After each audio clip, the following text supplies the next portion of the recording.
वज़ीर आज़म की ज़ेर सदारत मेडा स्टीयरिंग कमेटी का इजलास। वज़ीर आज़म की नई हुनरमंद अफरादी क़ुव्वत भर्ती करने की हिदायत।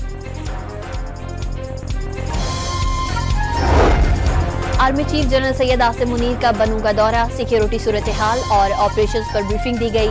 CMH बनू में जख्मी एहलकारों की अयादत भी की। दहशतगर्दी के खिलाफ जंग में कौमी इत्तेहाद नागुज़ीर करार दे दिया।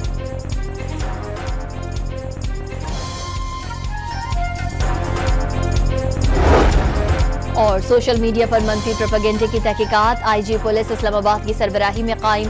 JIT ने PTI सोशल मीडिया टीम के 10 अरकान को तलब कर लिया।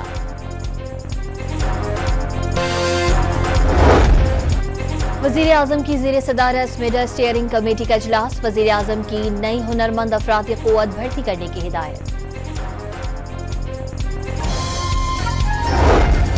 Army chief general Syed Asim Munir का बनू का दौरा। सिक्योरिटी सूरत हाल और ऑपरेशंस पर ब्रीफिंग दी गई।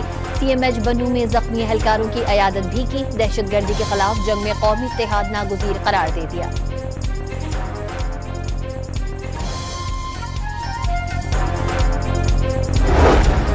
और सोशल मीडिया पर मनफी प्रोपेगेंडे की तहकीकात। IG पुलिस इस्लामाबाद की सरबराही में कायम। JIT ने PTI सोशल मीडिया टीम के 10 अरकान को तलब कर लिया।